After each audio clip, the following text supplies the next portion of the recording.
খাগড়াগড়ের মতন ঘটনা দেখেছি। সেই যে ঘটনাগুলো ঘটেছিল, একটা খাগড়াগড় বা একটা এই ধরনের ঘটনা এই মুহূর্তে দাঁড়িয়ে সেটা কিন্তু আরো একটা বিরূপ প্রভাব ফেলতে পারে আমাদের রাজ্যে বা আমাদের দেশে।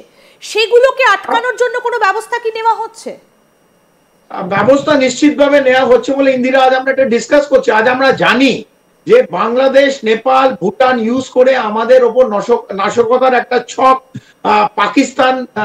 পাকিস্তানের সাপোর্টে, পাকিস্তান আইএসআই সাপোর্টে বাংলাদেশের জমি ইউজ করে এরা প্ল্যান করছে। এটা আমাদের কাছে খবর আছে বলেই আজ আমরা ডিসকাস করছি, আমরা জানি।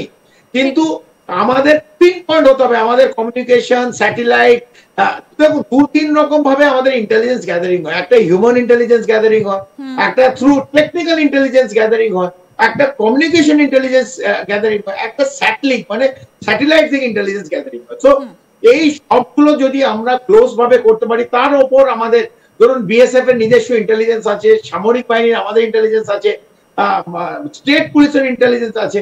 তো এর পরেও কিন্তু ফেল হয়, আমরা দেখেছি বারবার ফেল হতে। তো জঙ্গিদের ঘটনাটাই তো ইন্টেলিজেন্স ফেলিওর। একদম, আমরা তাই আমি আপনাকে বলছি ইন্দিরা যে আমরা যে জঙ্গিরা আসছে অথবা যে জঙ্গিদের ট্রেনিং দিচ্ছে তাদের কিন্তু এত সস্তা ভাবলে হবে না, তাদের এত উইক ভাবলে হবে না। তারাও কিন্তু ইকুয়ালি গুড। ওখানে যারা ট্রেনিং দিচ্ছে সবাই ভারতের সামরিক বাহিনীর মতন ট্রেন্ড, আইএসআই ইন্টেলিজেন্সের ট্রেন্ড, ধরুন জঙ্গি নাশকতার ট্রেন্ড। তারা কিন্তু এই জঙ্গিদের ট্রেনিং দিচ্ছে এবং এরা যখন আসবে এরা ডিসিপ্লিন নয়, তাই ধরা পড়ে যায়। কিন্তু এরা ট্রেন্ড, এরা দেখুন একটা সামরিক বাহিনী সোলজার, নর্মাল সৈনিক যেরকম ট্রেনিং হয়, ডিসিপ্লিনটা ছেড়ে দিয়ে ইনস্ট্রুমেন্ট ইউজ ওরা করতে পারবে, কমিউনিকেশন লিঙ্ক ওরা ইউজ করতে পারবে, ওরা যদি কোনো আইডি ব্লাস্ট করতে হয় ওরা করতে পারবে। সেই জায়গাতে যেহেতু ওদের ডিসিপ্লিনের অভাব, বেশি কথা বলে দেবে, কোথাও কোনো জায়গা মুভমেন্ট এমন করবে, সন্দিগ্ধ মুভমেন্ট হবে, সেখানে ওরা ধরা পড়ে যায়।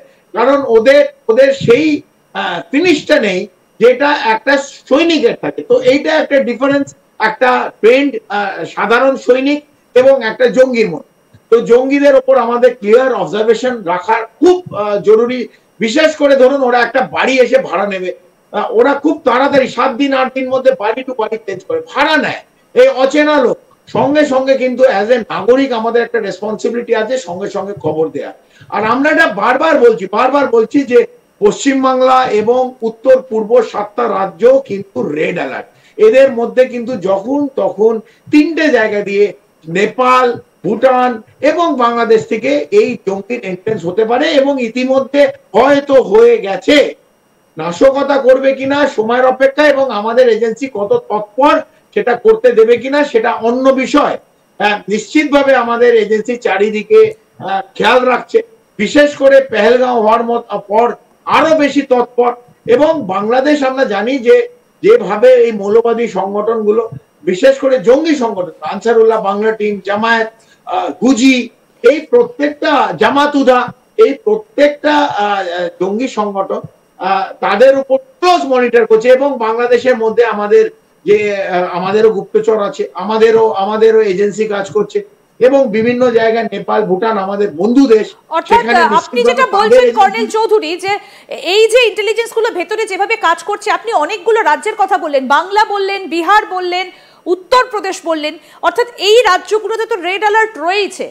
আর কোন কোন রাজ্য এই বিশেষভাবে রেড অ্যালার্টের অন্তর্গত? সেভেন সিস্টার্সের কথাও আপনি বলেছেন। তখন একজন জঙ্গি ঢুকে যায়, যদি ধরুন নেপাল থেকে ঢুকছে, আমি বললাম 1751 কিলোমিটার, যেখানে কোনো পাসপোর্ট ভিসা লাগে না, একটা ট্রেন জঙ্গি বাংলাদেশে একদম 6টা রোহিঙ্গাকে রেডি করলো, ঢোকালো কোথা দিয়ে, ভক্তাপুর, নেপাল দিয়ে ঢুকে দিল, ভারতে ঢুকে দিল। এবার ওদের টার্গেট দিয়ে দিল দিল্লিতে ওদের গাইড করতে করতে দিল্লি পৌঁছে দেবে। দিল্লিতে ওদের একটা টার্গেট দিলে দিল্লিতে গিয়ে নাশকতা একটা বড় ছক করলো, 26-11 মতো করলো। বোম্বেতে করতে পারে, কেরালায় করতে পারে, আমি বলছি না যে উত্তরপ্রদেশ, বিহার, বাংলায় করবে, এমন একটা জায়গা করবে। এটা একটা আবার আমি আইএসআই মেইন ডক্টরিনে চলে যাই, লো কস্ট, মানে খুব সস্তায় হাই ইম্প্যাক্ট। যেমন পেহেলগাঁও করলো একটা বড় ইম্প্যাক্ট, 26-11 বড় ইম্প্যাক্ট, পুরো বিশ্ব কেঁপে গেছি। তো সেইখান থেকে আপনি এখন জানেন যে IMF থেকে $1 বিলিয়ন মার্কিন যুক্তরাষ্ট্রের হেল্পে পাকিস্তান এতগুলো টাকা পেয়েছে। $1 বিলিয়ন, এবং তারা তাদের জঙ্গি সংগঠনের উপর একটা বিশাল অংশ টাকা খরচা করে। এবং এটা কোথাও কি একটা উৎসাহ দিল না পাকিস্তানকে আরো এই আইএমএফ এর থেকে এতগুলো টাকা পাওয়া? একদম, আপনি দেখুন যে একটা মাসুদ আজহারের মতন একটা টেররিস্ট, তার যে ক্যাম্প এই ভাওয়ালপুরে গুড়িয়ে দিল এবং তার 12-15 জন না 12-13 জন তার পরিবারের লোক ওই আমরা যে হিট করেছিলাম তাতে মারা গেল। এই জঙ্গিদের তো শেষকৃত্য দিল পাকিস্তান আর্মি, তার সঙ্গে এখন বলছে 14 কোটি টাকা নাকি দেবে, মানে 14 ক্রোর, 14 কোটি টাকা এই মাসুদ আজহারকে দিচ্ছে ক্ষতিপূর্ণ হিসেবে। একদম, এবং বলা হয়েছে সেই স্ট্রাকচার গুলো আবার তৈরি করে দেওয়া পর্যন্ত হবে।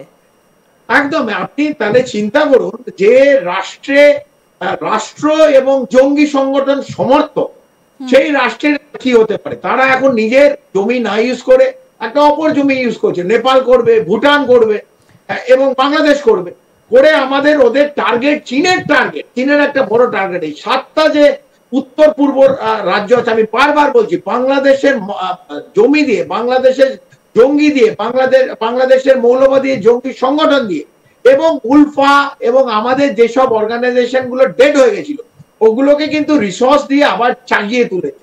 এই কমপ্লিট 7 সিস্টার, এই উত্তর পূর্ব 7টা রাজ্যে কিন্তু আবার অ্যাক্টিভিটি শুরু হয়ে গেছে ইতিমধ্যে। আজ ভোরবেলা মণিপুরে আমরা সেই প্রথম সিস্টেম দেখতে পেরেছি যেখানে 10টা জঙ্গিকে আসাম রাইফেল মেরে শেষ। এটা আস্তে আস্তে দেখুন মেঘালয় অলরেডি একটা আছে, আসামে নিশ্চিতভাবে উলফার একটা প্রবলেম আছে, মণিপুর জ্বলছে। এইভাবে যদি এটা ছড়িয়ে যায় এবং আগরতলা মানে ত্রিপুরায় একটা যে উপজাতি ট্রাইবালদের সঙ্গে মেন স্ট্রিমের একটা প্রবলেম আছে, এই উপজাতিদের যদি পেছন থেকে ধরুন টাকা দিয়ে উস্কে দেয় ভারতের বিরুদ্ধে, এখানে উস্কানোর তো ভর্তি লোক আছে ভারতের মধ্যে, আমাদের শত্রুত্ব কম নেই, যারা আমান কি আসা পাকিস্তানকে এখন একটু ভালোবাসে। আপনি দেখেছেন এই কদিন আগে শিয়ালদায় একটি রাজনৈতিক দল পাকিস্তানের জন্য এত কান্না, তারা রাস্তায় নেমে পড়েছিল। তো সেইভাবে আমাদের ভারতবর্ষের মধ্যে আমাদের তো কম শত্রু নেই, এগুলোকে আমি শত্রুই বলবো, এগুলোকে শত্রু, দেশের ভেতরে অভ্যন্তরীণ শত্রু, ঘরের শত্রু এরা। তো এই শত্রুগুলো যেমন ডেঞ্জারাস, আমাদের স্লিপার সেল আপনি যেটা বললেন ওভারগ্রাউন্ড ওয়ার্কার্স OGW, সেটা OGW আমরা ইউজ করি ফর কাশ্মীর। আচ্ছা, আমি একটা জিনিস এইখানে আসতে চাইবো যে ভারতবর্ষের যে সীমান্তটা রয়েছে তার মধ্যে অনেকটা জলপথ এবং তার সঙ্গে ওয়েস্ট বেঙ্গলের কথায় যদি আসি অনেকটা কিন্তু এখানে বঙ্গোপসাগর রয়েছে, বিশেষ করে সুন্দরবনের কোস্টাল এরিয়া, সেই সব জায়গাগুলোও কি একটা রুট হতে পারে বলে আপনি আশঙ্কা করছেন? এগুলো বিরাট, মানে যেখানে মানে স্থলপথে না এসে জলপথে আসবে, এটাই হচ্ছে নিউ টেকনিক, নিউ ডক্টরিন। কেন এত ক্রস করে অন্ধকারের মধ্যে? সুন্দরবনে এত আইল্যান্ড আছে যেখানে কেউ জানে না, আমাদের কোনো বাজেট নেই, ছোট ছোট ভর্তি আইল্যান্ড, একটা আইল্যান্ডে নামিয়ে দেবে এবং জলপথে আসে। এই জলপথটা যে